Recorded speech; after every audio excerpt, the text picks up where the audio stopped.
Most animation artists coming into the business of cartoons start as art students in high school or college and find their way into the field. But for animation veteran Robert Schaefer, his professional life began as a proprietor of a sign company in Bakersfield, California. Bob had been painting all manner of signage since high school, and he was good at it. But an opportunity to create titles for Hanna-Barbera arrived suddenly one weekend, and Bob drove his sign truck down to Hollywood to paint title cards that the company needed on very tight deadline. Bill Hanna walked in on Sunday afternoon, viewed Bob's work, and offered Bob a permanent job on the spot. And Bakersfield's loss became the animation business's gain as Bob went on to a 40-plus year career painting titles, but mostly backgrounds, for almost every major production house in the business. We spoke at the Animation Guild on April 3rd, 2012. You began your professional career as a sign painter, and you had started painting and doing signage when you were a kid in high school. And by the time you were out of high school, you quickly had your own company up in the heartland of California in Bakersfield. Isn't that right? Yeah, that's correct. But so how did that all happen and get started? Well, I guess I was blessed with talent. Because even in high school, I used to pinstripe cars and spray hot rods and pinstripe antiques and boats and whatever. And I was real good at lettering. I was real good at lettering. So I started a sign business when I was 20 years old. So you had your own company by the time you were 20? Yeah, I did. And it was you were a one-man Well, I had a corporation. helper that I paid to help me install stuff. What kind of stuff did you do? You did striping on cars at that point and signs all over town? Yeah, then I did wall signs. I did gold leaf for banks. On windows? Yeah. And some silkscreen. I didn't like silkscreen because it involved kind of an investment. I didn't want to. I wanted to be more in the do handwork. But I also did a lot of work for the 3 network TV stations there. Oh, really? What kind of stuff you do? Title cards? Title cards, big signs on their walls and stuff for whatever they were promoting at the time. So. And I realized because of what I was in, and the kind of work I was doing, I didn't see a future in it because I wanted to grow. But then I thought if I teach somebody else what I know, why would they want to work for me? So I figured... They'll go and become your competitor. So I thought, well, this is great, and while it's here and all. And then a friend of mine who happened to be working down at Hanna-Barbera gave me a call one day because they were losing a title artist. And the fellow that called me said that you got the perfect skills. How did you know him? Was he from Bakersfield? Well, he was from Bakersfield, too. And then he got a job in the editing department or something here at Hanna-Barbera. And that was great for him. But when an opening came up, they were working, Hanna-Barbera they were hiring a lot of people. This is in the glory days, 1965. They were... Yeah. It was still wholly owned by Bill and Joe at that time. Correct. I think they didn't sell out until the late 60s. Yeah, that was long before they sold out. But yeah, Bill and Joe they ran the company. They were down on Cahuenga at that point. 3400 Cahuenga. Yep. And you came tootling down in your sign truck. They needed somebody to do some presentations for a promotion that they were working on. So I drove my sign truck down, parked it in the lot, and worked Friday, Saturday, and Sunday. And when Mr. Hanna came by my office... He told me on Sunday he came by and looked at your stuff. And he says, we could use a guy like you. And that was it. I got hired on the spot, and that's it. So I started out doing titles and lettering and all kinds of... So how did you close up your business? You had to go back to... I never closed it up. I just quietly... Left. I quietly left, and when I would go back to visit, I'd see customers of mine on the street, and they say, "Oh, Shafe, you got a sign for you to do. Come by next week." Then I would say thanks, and eventually I had to tell these people, I've moved. I'm not doing this anymore. I don't get the sound picked up. I'm not doing that kind of work anymore. I'm working at a studio down in Hollywood. And I feel kind of bad because I like my customers, but progress. I felt that I had a better chance for sure with a company like Hanna-Barbera. But you hadn't been an art student in high school. No, no. You just picked it up on your own. So I was good at airbrush work when I was in high school. I mean, I don't know how I learned it. Did somebody teach you, or you just pick it up and start doing it? I just picked it up and started to do it. I just was good because I don't know. I guess I was gifted. I mean, in a way, I was blessed. Okay, not everybody has. Steady hand, steady eye. You have to do pinstriping. You have to have a steady hand. Okay, and so I was good at lettering, and then gold leaf work. You have to be really, because you have to paint the letters backwards on gold. That's another. Was there any airbrush involved there? Stencils and that was all freehand. No, that's with you take a brush with your hair like this, pick up the 23 karat gold, and then lay it on the glass that's wet with and you have to touch it so the gold doesn't slide down. How long did it take you to learn how to do that? That's the thing that amazes me. I don't know. I just picked it up, saw how it was done. Only had to look at it once or twice. Really? Then that was it? You mean you didn't have somebody come in and say, "Let me show you how to do this"? Shaper? To this day, I still got gold leaf in my Hastings 23 karat gold. I have boxes of this stuff at home. Silver leaf, aluminum leaf, gold leaf, 18 karat gold. You use it for stuff? What am I going to use it for? But you still have it. But I still have it here. Now they got gold foil. Now all the gold signs you see on the windows now, they're not gold leaf. It's gold foil. It's easier, cheaper. Gold is kind of expensive. I've heard gold has gone up in price from the olden days. Oh, it's pretty expensive. But anyway, so while I got a start at Hanna-Barbera doing lettering, they found out that I could paint. And so I looked at the backgrounds on the Flintstones and Scooby-Doo and Banana Splits. And you said, I can do that. Hell yeah, I could do that. Yeah, I did. And you had never done it before, right? I looked at it and I said, God, I could do that. Now how? And then I did it, and then I started to do backgrounds too. How did you get into the background department from the title department? Because you were probably the whole title department, weren't you? Well, I was the title department, but because I was so busy, I was doing both. And you did both for quite a while, then, yeah, right? Yeah, I was doing both for quite a while. But eventually, I sort of phased out the lettering because I was too busy doing backgrounds. Yeah, and then but there was never any transition. It was just something that you picked up almost instantly. Yeah, don't ask me how. I don't think it could happen today. I mean, with all the hoops you have to go through, all the hoops you have to jump through, the kids coming up today, it makes it couldn't happen that way again. Right. Too many restrictions, too many recruiters. You got to go jump through Hoop A to get take tests and everything, and it just wouldn't work out. I was blessed. I happened to be at the right place at the right time. And they needed you. And I went on to work on, a lot of studios.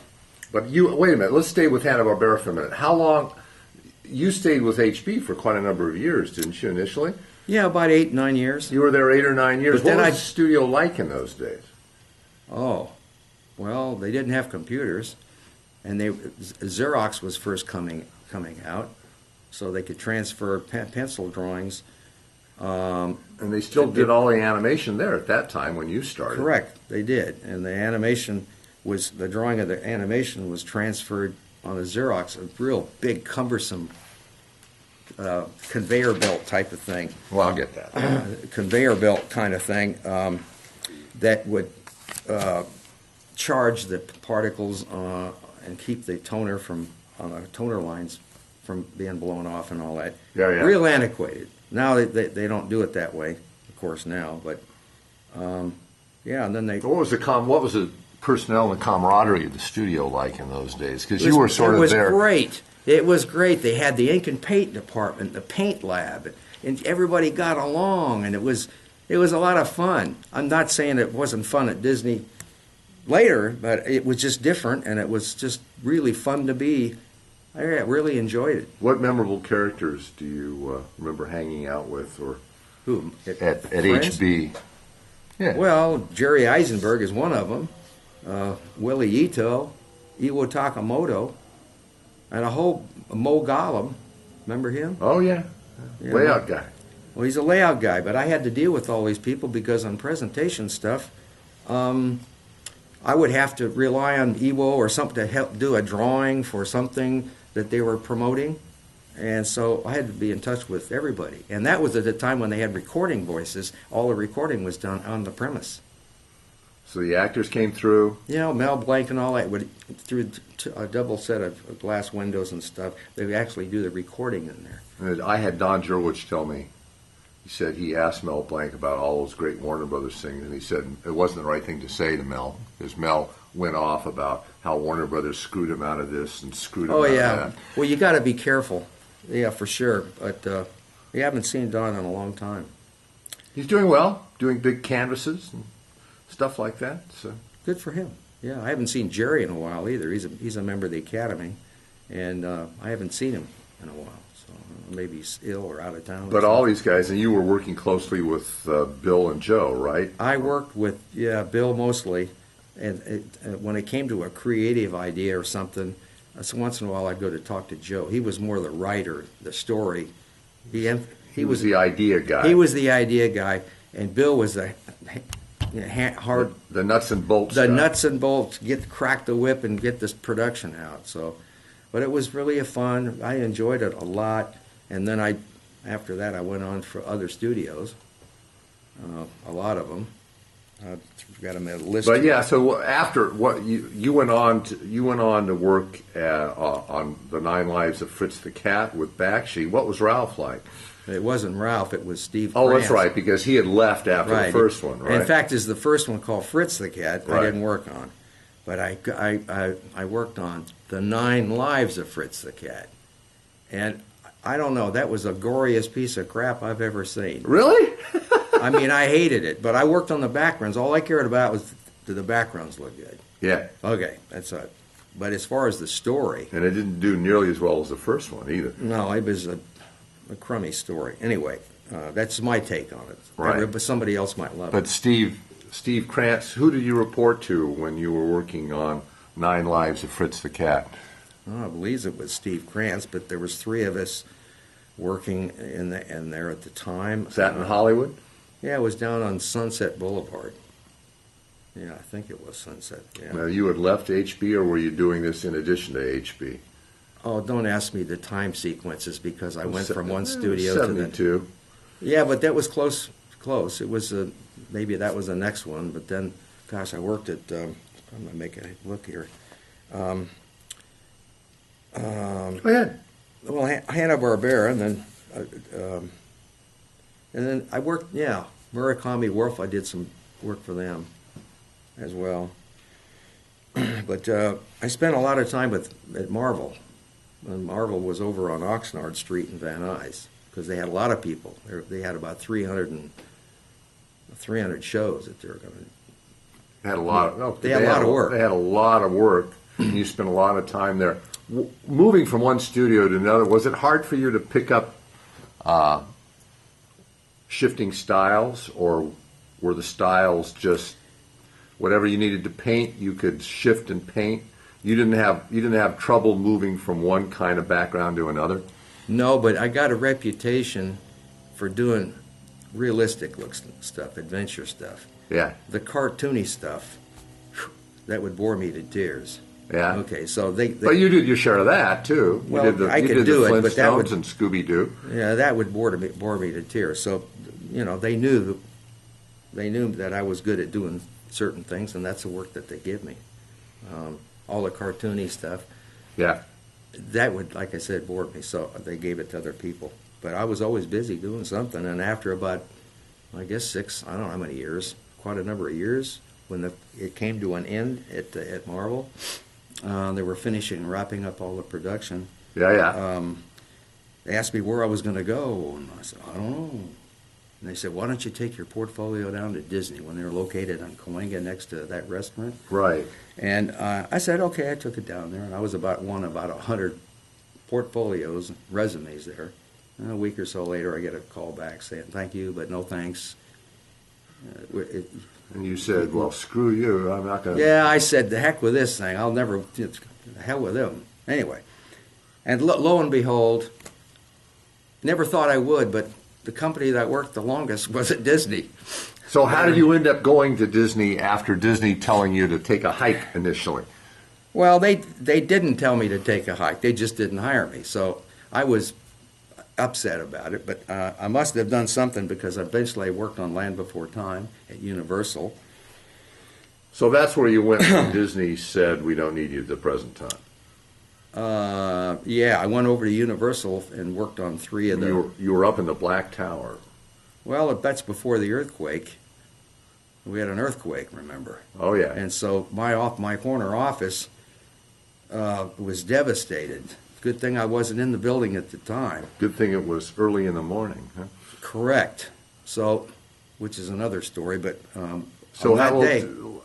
but that's interesting. How did you get up there? You probably couldn't even get up there for a few days, could you? After No, the we thing? had to stay out for a few days until they could shore up my office with a big beam. They didn't want it to collapse because I had a corner office on the first floor. And everything got tossed around? Oh, yeah. And so when Jim Graziano gave me a phone call to come, you're going to have 15 minutes to get your stuff out. And they gave me a hard hat, and I went in to get all my stuff out. Well, half my stuff was missing. I don't know where all my books and everything. I don't know where they were. You never did find him again? Nope, never saw them again. So Jeez. I took it, and I still have the hard hat sitting as a memento in my studio at home. I don't know what I'll do with it in case I get another earthquake or something. Well, you live in Southern California, you'll get an earthquake Oh. sooner or later. Yeah, anyway, so that was that. And then they moved us over to the center lot on Universal. A lower floor. Yeah, which is nice, right? And then I guess I was almost completing my last Land Before Time 4, I guess it was. And that was Now, about- did you work on all 4 of the ones before that? 1, 2, No, I didn't 3, do the 4? first one. But the second, the third, the and fourth. yeah. And they were going to stop or something, but in the They ended up doing like 15. they went on and on and on. But For years. anyway, after I was about 2 weeks from finishing Land Before Time 4, I get a phone call from Frank Parr It at just- Marvel. At Marvel. Oh, at Marvel? No, he was with me at Marvel, and he knew what I could do, and he wanted me to work on this new show called The Gargoyles. Which was a Disney show. It was a Disney action-adventure show. Yeah. It was the first, only, and last time Disney's ever gone into action-adventure films. Yeah. And it was fun. I mean, it was right up my alley. I had more fun painting those, stylizing those things. And it was on TV, for, I guess, for a couple of years. And so I really liked that one. And then from there, after that project was over, they kept putting me on more and more Disney films. So you did a lot of the long form direct video features Correct. as well. I didn't do too much TV with Disney, but they're all video stuff. And Yeah. what were some of the titles? I know you did Cinderella, and you did Cinderella. that Yeah. was among the last, and you did you did Scamp's Fox and the Adventure, Hound, Cinderella, Fox and the Hound. and a lot of the other ones. I can't. If I go on IMDb, there are things on there that I know I did, but I can't recall all of them. I worked on quite a number of them, but the things that come to my mind is Lady and the Tramp. I was one of the art directors on that one, and I had fun with that. Yeah. That took a lot of research to make sure that all of the scenery that were used in the backgrounds matched the original. Now you had a fascinating story about that, where you went to the archives at Disney to look at all the old backgrounds and talk about the special room that they had all the backgrounds in. And Yeah, well, you had to have a coat because it must have been 40 degrees in this room, and they would give you white gloves to hold the cells because they didn't want fingerprints screwing up the original acetates and the scenery stuff. So it was like walking into a refrigerator. but I had to look at the original backgrounds Yeah. to make sure that there was a continuity in the scenery from With the one new one. back. Huh? With the new one that you were Yeah, doing. so the new one, so it would kind of look like the old one. And so we did, and it looked fine. But you were telling me about that they wanted you to design the entire house and match it up with the original backgrounds, and you made a discovery when Well, the original, yeah, the parlor was a room called a parlor, and there were quick cuts in the original film that would indicate that you were in this corner. or you were in this room, and then you'd go to the kitchen, and and so they wanted to make sure there was a continuity, and they didn't have any one particular shot in the original Lady in the Tramp Of the whole room. Of the whole room. So they wanted me to do this painting, just created for the sole purposes of when they would send it overseas to do. They could see what the wall on this side looked like this side, and the carpet and the piano and all of the tapestries, and they would all hook up. And you made a discovery about the old film that There were some it inconsistencies. didn't hook up. It didn't. It really didn't hook up. But the scene cuts are so quick in the original that people. It doesn't matter. You know what? It didn't matter because it's a good film, and actually the original is better than what we did. But with the budget being what it was, I'm sure you can't recreate something when the original was as good as it gets. Sometimes the sequel is good, and we tried to do it, but we didn't have near the budget that they had on the original one. But I liked it. I thought it was a good film. Oh, it did well. I know I it think did it well did at the well. Wickets, I don't know what to say. and it was among the last of the hand-drawn direct-to-video sequels. That sort of came to an end shortly after you left. After that one, the last one that where they would take do a sequel from the original movies Yeah. was Cinderella, and I worked on that one. That was the last one that I worked on. Yeah. And Margot Pipkin, who was the producer, said this is the last film that Disney's going to be doing this way. I guess she meant. Sending it to Australia or wherever. Well, they sent it to Australia, which is where I was sent to supervise Lady and the Tramp. Yeah. Yeah. Yeah. But they didn't send me down to work on Cinderella because by that time the background department there, excuse me, had established enough talent and reserves to do a decent job on it. So that's how that was. And anyway, What was the challenge of? Because I remember watching you create some of the backgrounds on Scamp's Adventure, Lady and the Tramp 2, and that you were painting some of it, and you had to do some of it in the computer. Oh yeah, I the forgot to tell you. Yeah, wallpaper. big thing. Everything when I started in 1965, there was no computer. So it was all brush It was and whiteboard. It was all hand painted. Period. I bought my first Mac, the Mac 2, around 1984, but I didn't buy it to do artwork. I was doing it to do titles Right. on a monitor that I could rotate for horizontal type or vertical type. So you were one of the early artists in computers in animation. Well, no, not in animation, in titles, because I was doing lettering. No, not it was. They didn't have, because I have Photoshop 2. That was one of the first things they put on floppy disks. But when I was at Disney, we didn't get a computer. All the artists had computers given to them around 1990. Nobody knew how to use them. And leaving the Kelly Day, the guy that was in charge of the computer department, he didn't know how to do it either. So we're all helping each other. And I would go through and have Post-it notes stuck all over my monitor to push this down to this down to get this effect and everything. And so that was a real challenge. And fortunately, I worked hard enough that a lot of the kids coming up said, I'm a traditionalist, and I don't want to learn a computer. I'm going to be a traditional. So a lot of young people quit. And I hung in there, and I still, so that to this day, that's what I stuck. Well, that became sort of a cachet. I mean, that became one of the reasons that you stayed working. Yes. Because nobody today in backgrounds, even if it's a hand-drawn style, everybody does it on Photoshop. Everybody does it on a computer. Correct. Correct. There's very little paintbrush work done anywhere. I always run across a little of it, but there's hardly any. Everybody is creating backgrounds on computers. Yeah, and with the tools that they got now, it's unfortunate. A lot of the people that are doing computer work Yeah. can't really paint. And that do you Okay. find that's a problem? Well, not to me, not anymore. I don't care, but all I just see.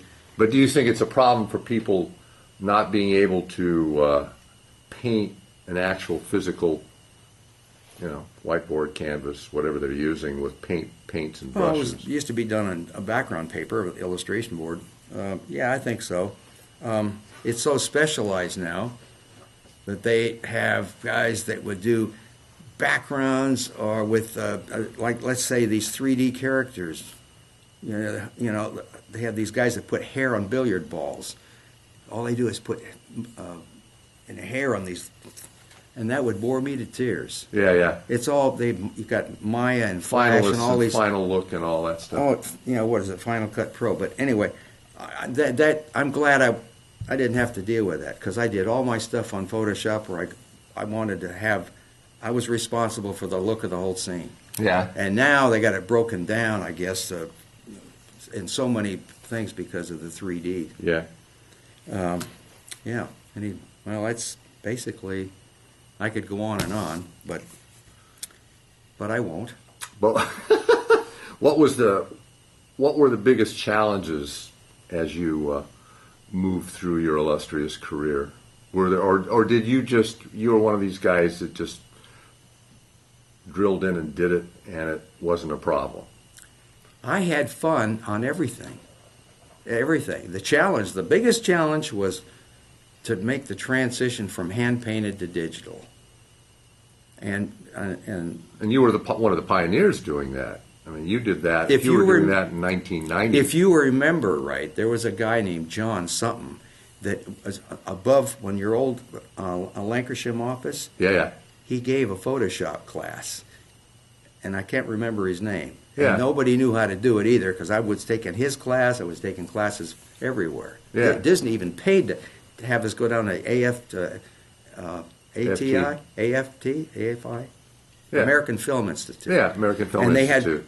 they paid us to go there to learn Photoshop, Illustrator, and a few things. Anyway, And nobody knew how to do it in those days, right? well, some did, but nobody was real good at it. We just had to learn it, so it was a struggle, and And that started about 1990. It started about the computers really came in around 1990, and all the artists had them. We used Macs, but and all the grunts had PCs, because Mac was a better computer. For When you them. finished up, was everybody on PCs pretty much by the time you? No, all the artists retired? that I know, all the artists that I knew, they all have Macs. Is that still true today, or do you know? Oh, I don't know. They probably got. I don't know what they use today. All I know, it's a good operating system to this day. I still have it. But one of the things that I initiated when I was at Disney is, especially it was on Lady and the Tramp. I had one monitor. Okay, they gave me one monitor. Now on that one monitor, I'm supposed to do artwork. Yeah. Okay. Now where do I keep my palettes? Where do I keep my menu bars? On one screen. You don't have room for it. No, you got to keep spending half the day moving stuff around. So I was telling the people, I says, look, whatever you're paying me, you're wasting about an hour a day just having me move stuff around. If you give me another couple monitors, I could show you why. Keep my what do you call it, the menu bars and file folders on one side, and the center is where I do the artwork, and the right side is where I keep my palettes. And I says, the production will pick up. Sure enough, the next day I had 3 monitors in my office. And then people would come by my office and say, how come you got 3 monitors? You asked for them. I just explained it. It was common nuts and bolts, dollars and cents. Well, that's pay me pretty- for sit here and move things around or pay me to work. Yeah, well, 2 or 3 monitors is pretty standard now. Well, it But- wasn't when I was there. I was You were the pioneer. Well, no, but I just made my request more vocal. Yeah. If it took me longer to do it with one monitor, I don't know how people can work on one monitor. And now you got it separated, and so Now 2 and 3 is the norm. That's that right? basically. Oh yeah. Well, for 3D, for 2D, for all of it. Well, just because it's so much simpler. You know, you keep some stuff. Monitors are cheap now, and they were even pretty reasonably priced back then too. It's not as cheap as they are today, but yeah, it was pretty good. I enjoyed it a lot, and I don't know what they do now, because now they got these programs called Flash and Maya and all these other things that are real expensive programs to do 3D stuff, special effects, and all that. I didn't want to do that. I'm glad I was in it at the time, and I'm glad I'm out of it now, and let all that stuff. But you got into you stayed pretty much in the hand-drawn mode. That it looked hand-drawn. Correct. You did I would, what they call 2D. Yeah, 2D. That's correct. Yeah, I would make Photoshop today is a program we used, and now they got a lot of brushes. But at the time, there was a Photoshop program I liked, like 5 or 7, because it was simpler. And now they got so many bells and whistles on it, they don't need to have that many bells and whistles. Yeah. But anyway, it is what it is, and you make your own paintbrushes and you do all this kind of stuff. And Your digital paintbrushes. the digital paintbrushes. But now the Photoshop has sort of gotten so complex, it didn't need to be that. I guess it has to satisfy a whole other uses besides painting backgrounds. Yeah. And I'm not complaining. I just have to learn it. Yeah. And keep and keep up to date with it. So, still to this day, I still have my system working and up and running. I don't do as much for the studios anymore. I did work on Scooby-Doo with Eric Simonis on about 3 Scooby-Doos that have just recently, about a year ago, went out. I worked. Yeah. I worked. So you keep your hand in. Well, A little if I'm bit. asked, but I don't go out wanting to dip my hand into anything. You don't go out asking. No. I'm happy. I'd like to. The fact is, I'm busier in a way now than I was when I was eating licorice and Tootsie Rolls in my office doing artwork. That's right. You asked me about my weight, and I'm just trying to tell you, I'm busier now than I was. And I don't eat as much. You're more active. You're outside. You're in the fresh air. Correct. So I had a lot of fun. I'm happy.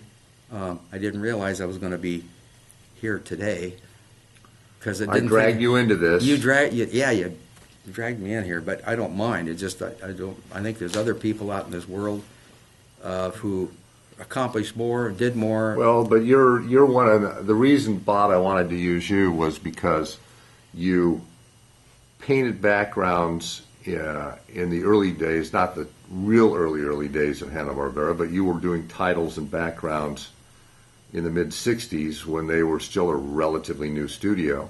Correct. And you were there when Bill and Joe still, owned the whole thing lock, stock, and barrel. In fact, I think, excuse me for interrupting. No, go ahead. Interrupt. I think at that time it was around 72, somewhere around there. Yeah, they had sold the place, but they were No, still running. they didn't sell it then. No, not yet. I don't think. Well, they had sold it several times, but Well, maybe, but they still had the 3400 Cahuenga Boulevard. yeah, Anyway, they were there forever. they were going on strike, so they asked me to walk the picket line. I'm walking the picket line, right? Yeah. And I had an office in Hollywood doing titles, and I was still picking up freelance work from Hanna-Barbera. Yeah. But I closed my office that one day, and I went down for a couple hours and walked the picket line. Yeah. And 3400 Cahuenga Boulevard, I'd see these cars go by 50 miles an hour and say, get a life, you bums. And so they drive by and throw things at us and everything. And I thought, well, anyway, the reason why I bring it up is Bill Hanna was probably one of the first studios who decided to send work out of the country, and he opened up a studio called Southern Star in In Sydney. Korea. Or Sydney? Sydney, Australia. Yes, called Southern Star, which is the name of the flag star arrangement on their Australian flag.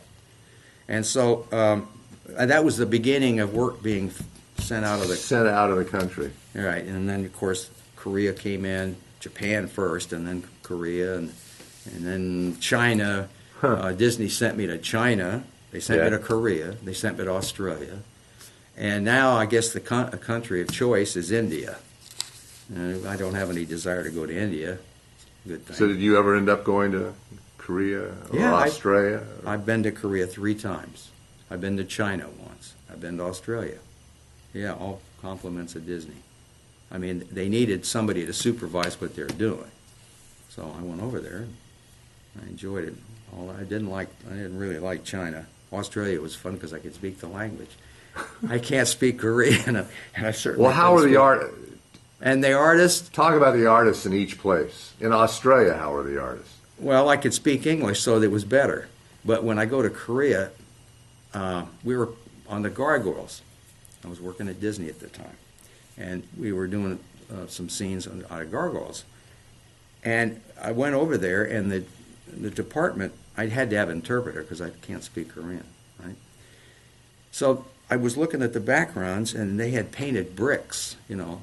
Oh, bricks. A lot of brick buildings in New York, right? Okay. The New York that we know. Well, because Korea, if you've ever been to Korea, they don't have any pointed buildings. They all have flat tops on them.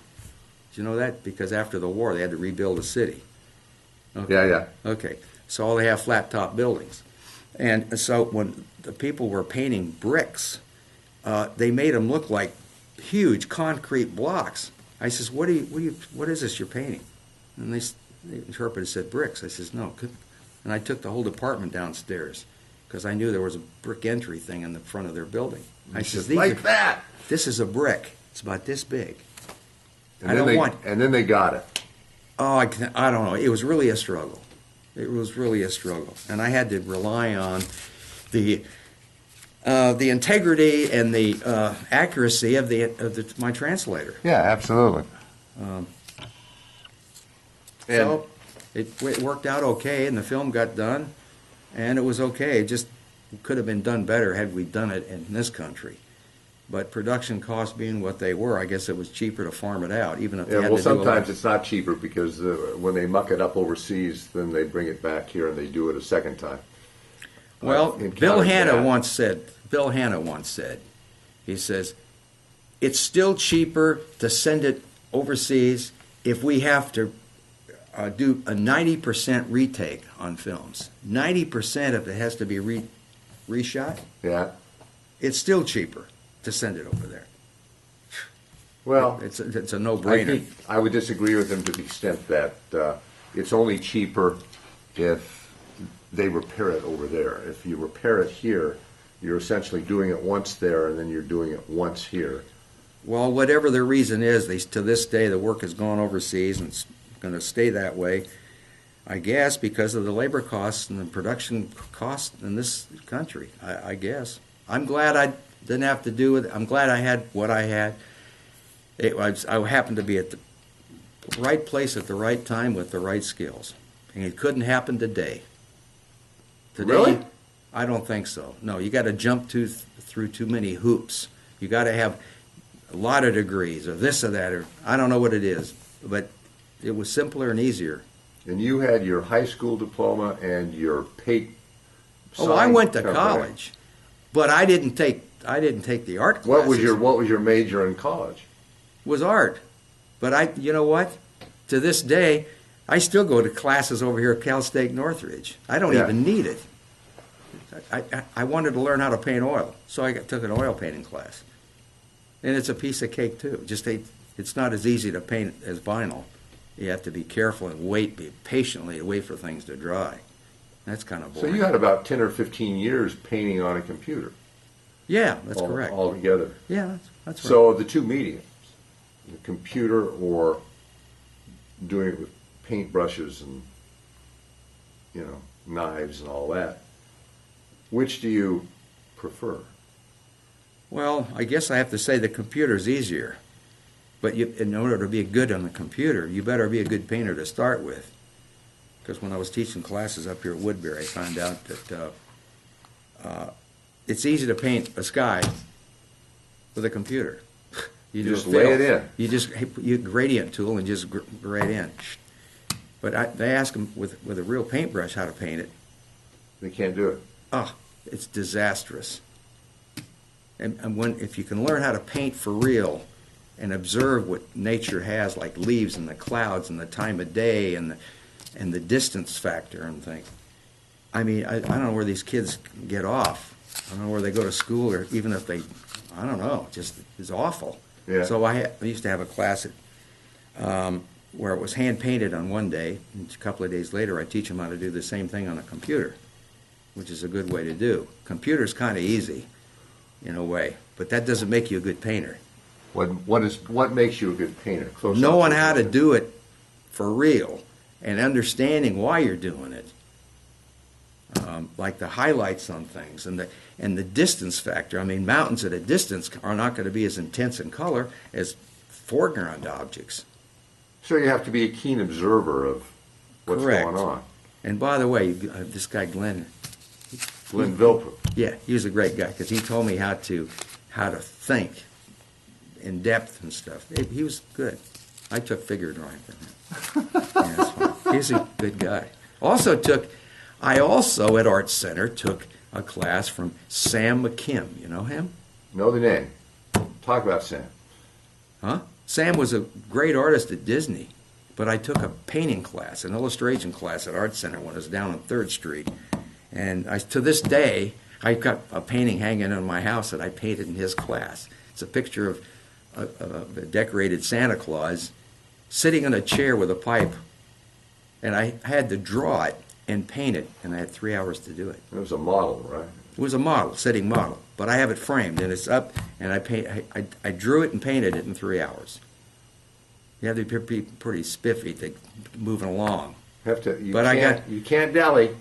But one thing I liked about him is that he had this pen. It was a brown pen that was always almost out of ink, and he would make these notes, and I could hear it squeak, and he'd write these notes to me.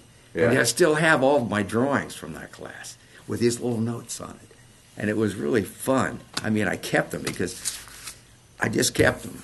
They're still in a. What pearls, do you remember any of the pearls of wisdom that he dropped on you? Because if you kept all the notes, you must remember some of the things that he noted you about. Well, color, composition, the general stuff, but he taught you how to observe. What was his core lesson? Can you synopsize it? Oh man, I don't mean to be tested on this. No, Well, it was sure, just of course you can. he was just a good instructor. And he helped me become a better painter. Not that I was going to do figurative stuff, because I wasn't. I was doing scenery. Yeah. But I still wanted to learn how to do. So I was taking it. I took an advertising class at Art Center, and I took his illustration class. Yeah. So yeah, he was a great instructor. And You just had him for one class? Yeah, I just had him for one. That was when I was down on those old wooden floors over there on. Ever been to the one on 3rd Street? No, never have.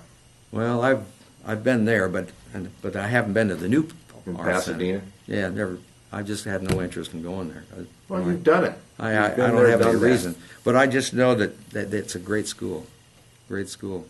A lot of good artists in the background, in the scenic department and stuff went to Art Center. Well, what do you think? We'll wrap this up. What do you? I have a couple of questions I always ask. One is,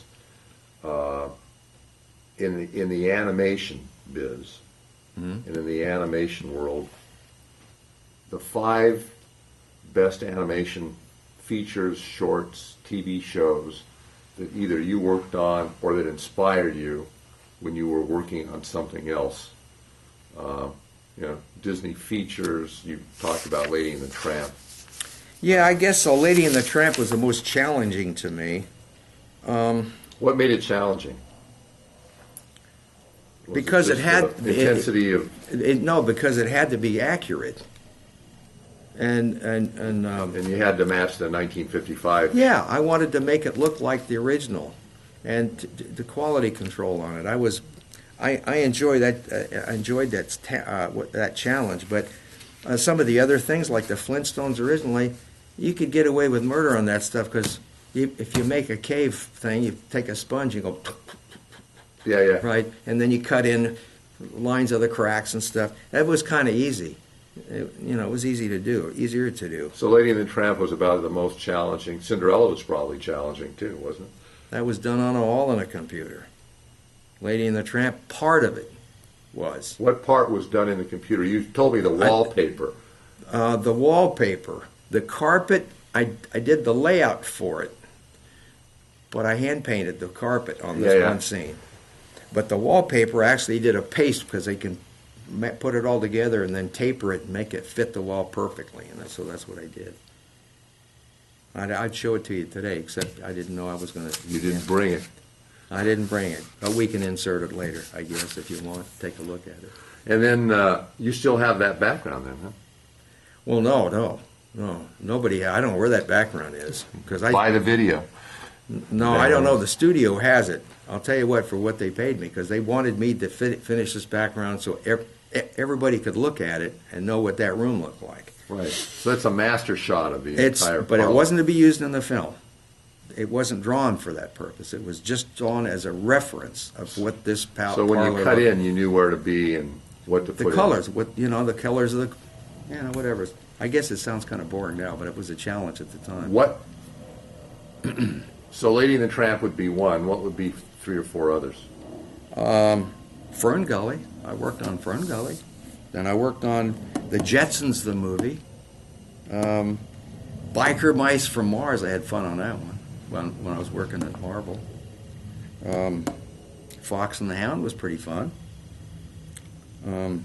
But you have different styles and different approaches for each Yeah, of so those, right? to say, I love Gargoyles. I love that one. That's too bad I couldn't still be working on that show. But I liked everything I worked on, pretty much, except the 9 Lives of Fritz the Cat. I thought that. Not crazy about that one. No, I mean I worked on it, but when I saw the film, it's too many bullet holes, blood going everywhere. I just thought it was kind of overkill.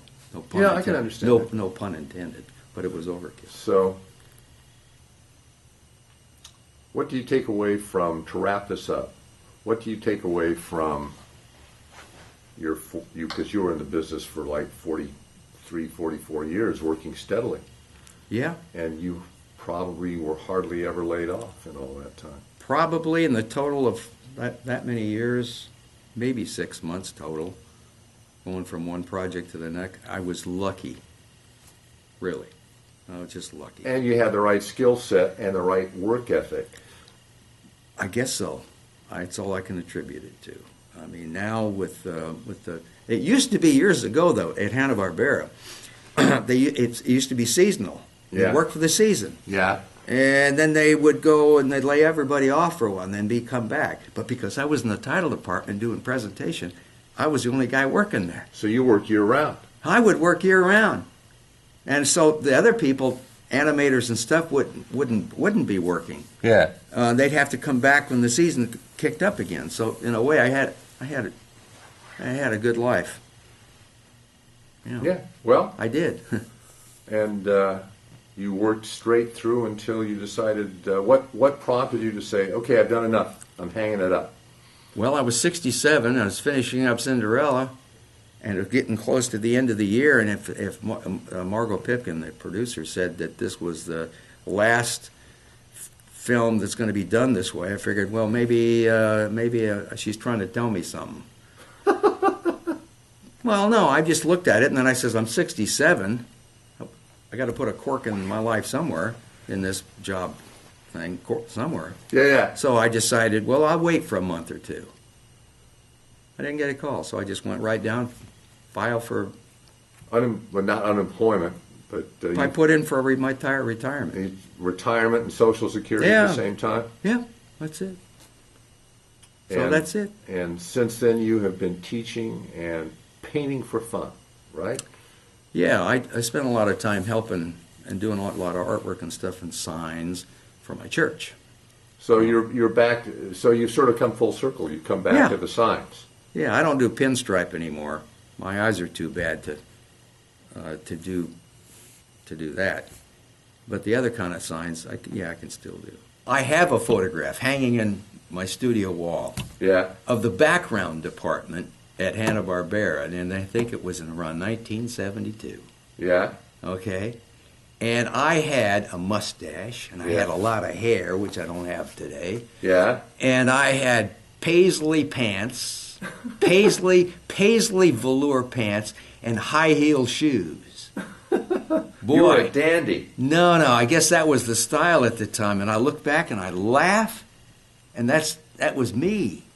What do the other people in the picture look like? Well, there were a lot of people that worked in there. I can't remember the names of them, but I have it. If you want to look at it sometime, I'll bring it down. You can look at it. You might know a lot of the people. I in there. probably would. Al Gamure was the background. Supervisor, even? Yeah, I think so. Yeah, and there were a lot of people whose name I can't remember all of the guys in there. Fernando Arce, I remember him. Yeah. He died. Fernando Montealegre, he died. Anyway, it's this picture. I'm going to have to bring it down, show it to you. But you look at that guy. I look at the guy that I used to be, and I can't stand what I look like today, and I don't feel any different. I don't. But But I sure when I look in the mirror in the morning, I say, God, I got to get out of here. I can't stand this. So, all right. Well, thank you. Thank you very much for Well, giving us an hour of your time. thank you very much for the opportunity to be here. I hope I've encouraged somebody.